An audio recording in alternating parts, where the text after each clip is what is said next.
निम्नलिखित में से कौन प्रवाल विरंजन में सर्वाधिक महत्वपूर्ण कारक है?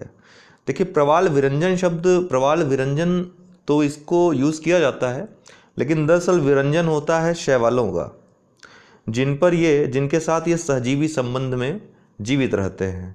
ये दरअसल समुद्र में एक जुक्सैन थैला नाम का शैवाल पाया जाता है, जो कि प्रकाश संश्लेषण करता है और भोजन बनाता है।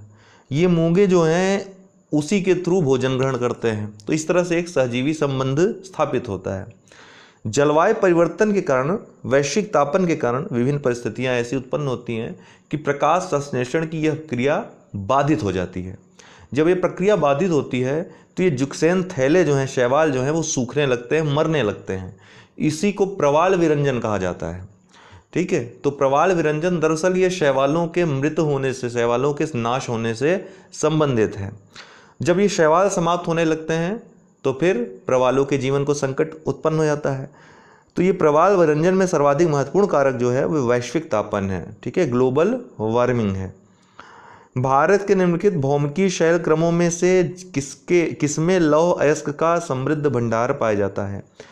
देखिए, इससे संबंधित वीडियो जब मैं भारत का भूगोल पढ़ाऊंगा और मानचित्र पढ़ाऊंगा तो उसमें विस्तृत इसकी चर्चा करूंगा कि किस युग में कौन सी चट्टानें पाई गई, किस चट्टान में क्या क्या पाया जाता है। लेकिन इतना जानते रहिए कि धारवाड़ क्रम की जो चट्टानें हैं, धारवाड़ क्रम की चट्टानें भारत की सबसे महत्वपूर्ण, आर्थिक दृष्टि से सबसे महत्वपूर्ण चट्टानें यही हैं, क्योंकि यहीं पर लौह से लेकर सोना, मैग्नीज, महत्वपूर्ण चांदी हो गया, महत्वपूर्ण जो अयस्क पाए जाते हैं, जो धातु पाए जाते हैं, वो यहीं पाए जाते हैं धारवाड़ क्रम की चट्टानों में। इसलिए बहुत ही आर्थिक महत्व की चट्टानें हैं धारवाड़ क्रम की चट्टानें। तो लौह अयस्क का समृद्ध भंडार यहाँ पर पाया जाता है धारवाड़ क्रम की चट्टानों पर। निम्नलिखित में से सही सुमेलित है? कार्डामम पहाड़ियाँ, कोरोमंडल तट। देखिए, तटों के बारे में तो एक बार ये देखिए, पश्चिमी घाट और पूर्वी घाट है। जो पूर्वी तट है, पश्चिमी तट है भारत का। तो अगर आप पश्चिमी तट पे देखें तो सबसे ऊपर आपको काठियावाड़ तट मिलेगा। कच्छ का जो तट है उसके नीचे काठियावाड़ का तट, फिर कोकड़ तट, फिर कनारा तट, और ये मालाबार तट कर केरल के आसपास का जो तट है, मालाबार तट के रूप में जाना जाता है। फिर आप तमिलनाडु, ये पूर्वी तट में आएंगे तो कोरोमंडल तट, फिर उत्तरी सरकार तट, उत्कल तट, और फिर वेंगा तट। तो ये क्रम वाइज उत्तर दक्षिण आप याद कर लीजिएगा, ये पूछा जाता है, पूर्व पश्चिम उत्तर दक्षिण, अक्सर ये प्रश्न आता है। तो जो कार्डामम की पहाड़ियाँ हैं वो दरअसल मालाबार तट पे हैं, यहाँ केरल में स्थित हैं, जिनको इलायची पहाड़ियाँ भी कहा जाता है। इसके अलावा ये कैमूर की जो पहाड़ी है, बिंद पर्वत, जो बिंद श्रेणी है, बिंद पर्वत का पूर्वी भाग, ये कैमूर की पहाड़ी यहाँ पर स्थित है। मैकाल की पहाड़ियाँ ये मध्य भारत में स्थित है। महादेव की पहाड़ी मध्य भारत में स्थित है। ठीक है, आपका जो मिकिर पहाड़ियाँ हैं वो मेघालय के पठार के पास है। मेघालय के पठार के पास, इसमें इस नक्शे में नहीं दिख रहा है, ये मेघालय के पठार के पास मिकिर की पहाड़ियाँ हैं। तो इसलिए अब ऑप्शन से आपको पता चल जाएगा कौन सा सही कौन सा गलत है। तो ये तो गलत है। ठीक है, कैमूर पहाड़ी भी हमने आपको बताया विंध्य के पूर्वी, तो कोकड़ तट का सवाल ही नहीं उठता। महादेव पहाड़ी ये मध्य भारत, ये बिल्कुल सही है। ठीक है, हमने आपको भी दिखाया। मिकिर पहाड़ी ये पूर्वोत्तर भारत में है, पश्चिमी भारत में नहीं है। तो इसका सी उत्तर हो जाएगा। महादेव पहाड़ी ये मध्य भारत में स्थित है। देखिए, विभिन्न लौह अयस्क क्षेत्र हैं, अक्सर यहाँ से प्रश्न पूछे जाते हैं। तो डली राजहरा ये अच्छा सही सुमेलित है, पूछ रहा है कौन सही सुमेलित है। तो डली राजहरा ये छत्तीसगढ़ में लौह अयस्क क्षेत्र है, न कि उड़ीसा में। तो ये बिल्कुल गलत है पहला वाला। गुरु महिसानी ये उड़ीसा का है लौह अयस्क क्षेत्र। ठीक है, तो छत्तीसगढ़ का नहीं है, तो ये भी गलत हो गया। नोआ मंडी ये पश्चिम बंगाल नहीं बल्कि झारखंड का लौह अयस्क क्षेत्र है, तो यह भी गलत हो गया।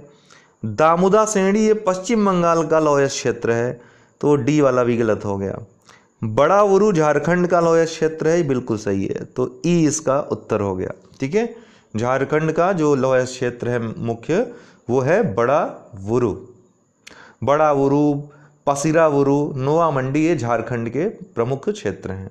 उड़ीसा में गुरु महिसानी, पोमपाद, बादाम पहाड़ी, ठीक है, केउंझर, बीरू पहाड़ी, ये सब जो है उड़ीसा के महत्वपूर्ण क्षेत्र हैं, लौह अयस्क क्षेत्र हैं। छत्तीसगढ़ का बैला डीला, डाली राजहरा पहाड़ियाँ, ये सभी और पश्चिम बंगाल का दामोदा श्रेणी जिसको वर्धमान जिले में जो स्थित है, ये सभी महत्वपूर्ण लौह अयस्क क्षेत्र हैं। यहाँ से अक्सर प्रश्न पूछे जाते हैं। उत्तर से दक्षिण सही क्रम क्या होगा? ये विभिन्न दर्रे हैं भारत के। उत्तर से देखिए श्वेनकोट्टा तो सबसे दक्षिण में, इसको हमेशा याद रखिए, सबसे दक्षिण में यही दर्रा है, केरल में स्थित है, मुल्लम जिला में श्वेनकोट्टा।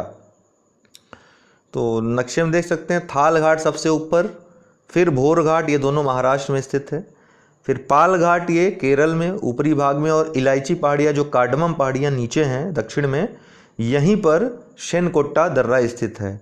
तो ऑप्शन जो होगा सही वो हो जाएगा, थाल सबसे ऊपर था, फिर भोर, फिर पाल और फिर श्वेनकोट्टा। तो 1 2 3 4 सी इसका उत्तर हो जाएगा। मोलेसिस बेसिन का संबंध है। मोलेसिस बेसिन का संबंध जो है दोस्तों मिजोरम से है। ये दरअसल मिजोरम में जो बेसिन पाया जाता है, जो पहाड़ियाँ पाई जाती हैं, वो बहुत ही विखंडीकृत चट्टान के रूप में पाए जाते हैं। तो इन्हीं को मोलेसिस बेसिन कहा जाता है, या गुड़ का बेसिन कहा जाता है, गुड़ के बेसिन कहे जाते हैं। इसके अलावा मिजोरम को रोलिंग माउंटेन की भूमि के रूप में भी जाना जाता है।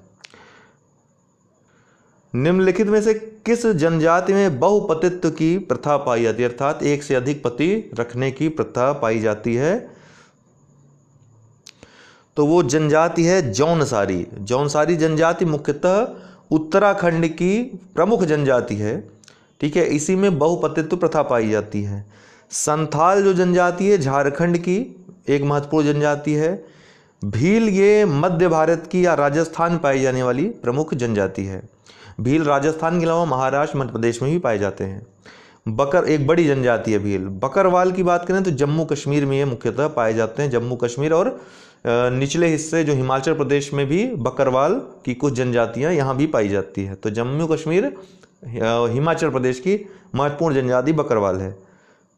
ये विभिन्न औद्योगिक क्षेत्रों से जो प्रश्न आते हैं मिलान के लिए, किनकी, कैंटन, लॉरेन, बेला, हॉरिजॉन्टले। तो बाकी तीनों तो सही सुमेलित हैं, यही बेला हॉरिजॉन्टले ये याद रखिएगा बेला से कि ब्राज़ील में स्थित है, ठीक है, ब्राज़ील में स्थित है। और लौह अयस्क के लिए यह औद्योगिक क्षेत्र प्रसिद्ध है। अर्जेंटीना में नहीं है बल्कि ब्राज़ील में है, जो कि दक्षिण अमेरिका के एक महत्वपूर्ण देश है। किनकी की बात की जाए तो किनकी जापान का सबसे बड़ा इंडस्ट्रियल एरिया औद्योगिक क्षेत्र है, और यह जापान का सबसे बड़ा सूती वस्त्र उत्पादन का क्षेत्र है, किनकी नाम से जाना जाता है।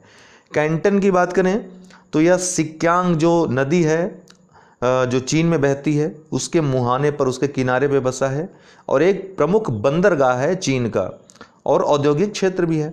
लॉरेन जो है ये फ्रांस में स्थित है। फ्रांस का महत्वपूर्ण लौह इस्पात उत्पादन केंद्र भी है, जिसको लॉरेन के नाम से जानते हैं। और बेला हॉरिजॉन्टले ये ब्राज़ील का प्रमुख लौह अयस्क उत्पादन क्षेत्र है, ठीक। कनाडियन नेशनल रेल मार्ग कहाँ से कहाँ तक जाता है? तो ये कनाडियन जो नेशनल रेल मार्ग है दोस्तों, अंतर महाद्वीपीय रेल मार्ग है। अंतर महाद्वीपीय रेल मार्ग क्या होते हैं? जो महाद्वीप के किसी भी महाद्वीप के एक छोर को दूसरे छोर से मिलाते हैं। तो ऐसा सबसे बड़ा जो महाद्वीपीय अंतर महाद्वीपीय रेल मार्ग है, या विश्व का सबसे बड़ा रेल मार्ग जिसको कह सकते हैं, वह है ट्रांस साइबेरियन रेल मार्ग। सबसे बड़ा कौन सा है? ट्रांस साइबेरियन रेल मार्ग, जो कि बाल्टिक सागर के पास सेंट पीटर्सबर्ग, जो कि पश्चिमी रूस में स्थित है, पश्चिमी रूस के पास है, रूस के पश्चिमी भाग में, उसको व्लादिवोस्टोक से जोड़ता है, जो कि पूर्वी भाग है, पूर्वी किनारा है रसिया का।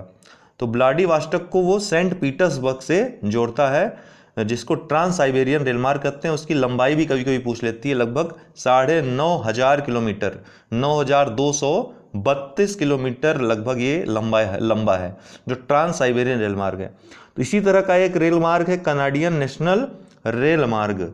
यह जो है हैलिफैक्स नगर को वैंकूवर से जोड़ता है, ठीक है। कनाडा के हैलिफैक्स को यह वैंकूवर से जोड़ता है, जिसमें वैंकूवर इसका जो है पश्चिमी किनारा है और हैलिफैक्स जो है इसका पूर्वी किनारा है, ठीक है।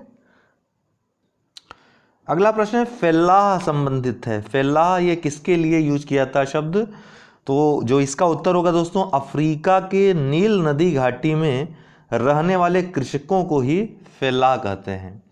नील नदी, इसके बारे में हमने आपको कई बार बताया कि संसार की सबसे लंबी नदी है।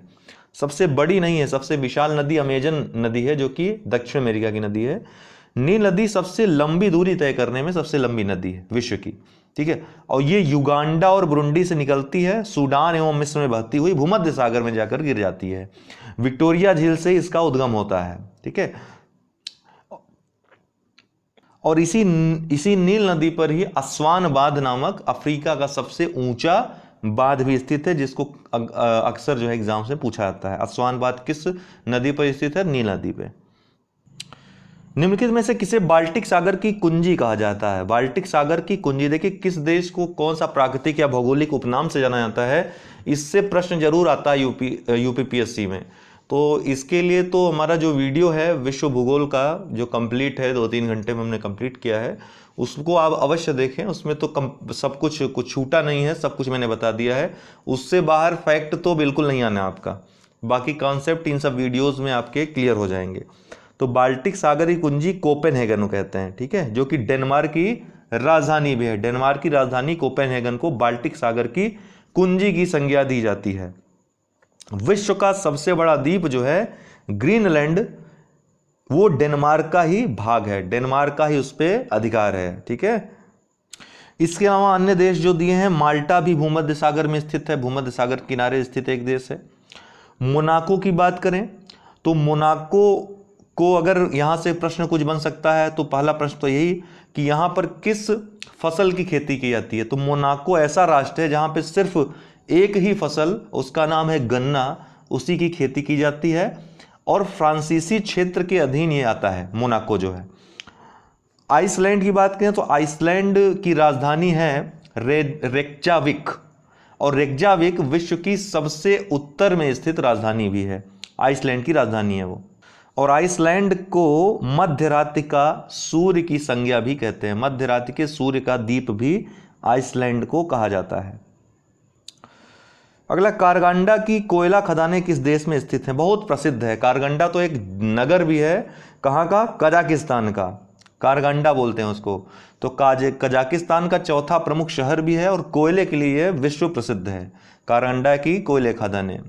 कजाकिस्तान के बारे में मैंने आपको बताया था कि विश्व का सबसे बड़ा भू अवस्थित या भू आबद्ध देश है कजाकिस्तान।